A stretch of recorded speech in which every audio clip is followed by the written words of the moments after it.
On February 10, 2006, Zeta explained that a widening seaway does not affect just those land masses bordering the seaway, as buckling occurs inland and afar. The tearing of the seaway does not end at Duluth, Minnesota. It travels underground to South Dakota. On November 29, 2007, 18 months later, a 34-inch pipe carrying crude oil from Saskatchewan ruptured in Minnesota for the second time in weeks. On August 14, 2003, New York City, along with Detroit, Cleveland, and Toronto, were plunged into darkness when the Niagara substation and other points along the seaway failed.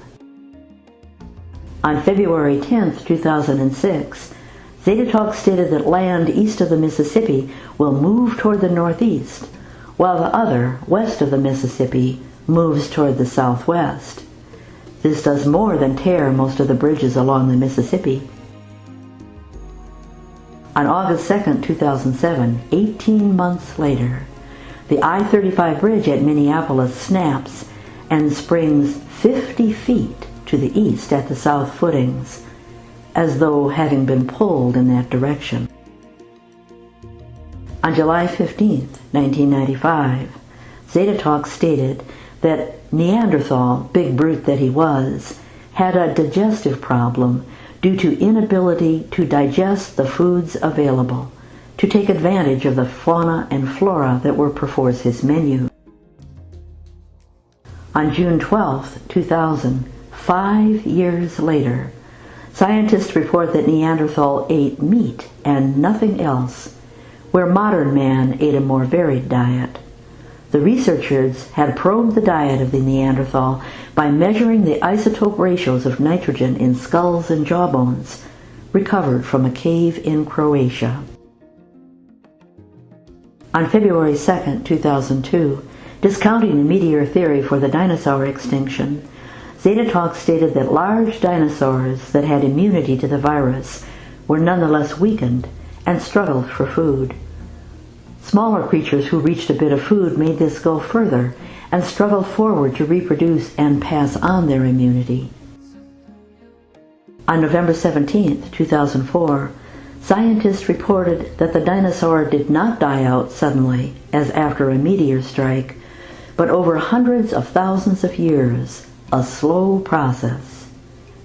On January 6, 2008, scientists theorized that the dinosaur could have been wiped out by disease, germs carried by mosquitoes and ticks.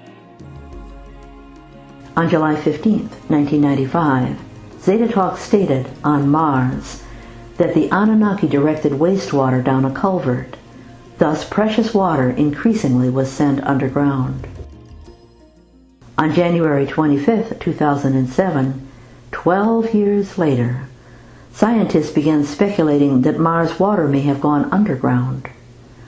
On July 16, 2008, 13 years later, photos from Mars show that Mars was once awash with water, with canyons carved into the landscape.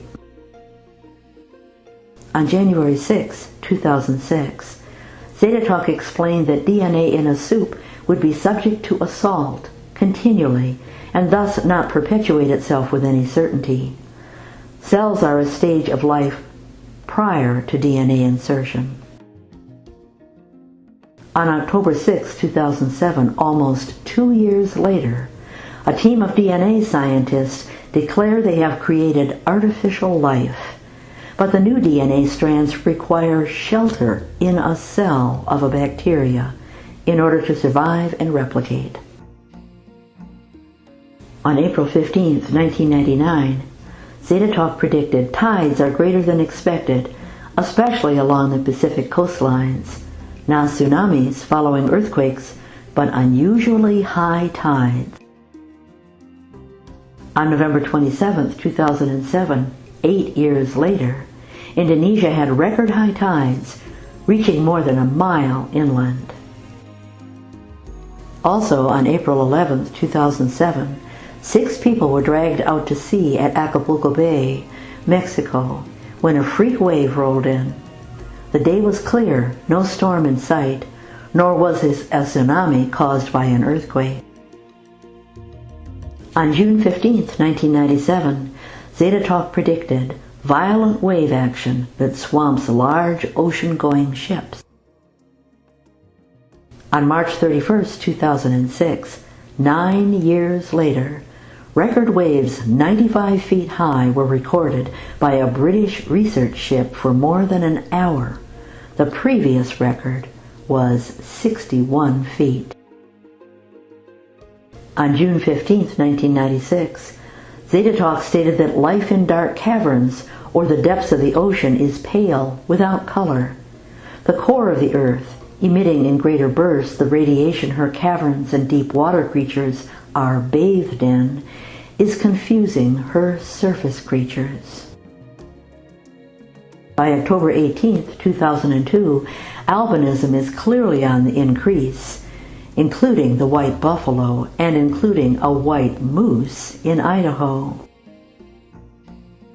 And on July 3, 2007, a pink dolphin in Louisiana. And by January 2008, a white fawn in Wisconsin. Until next time on the Zeta Report, this is Nancy Leader.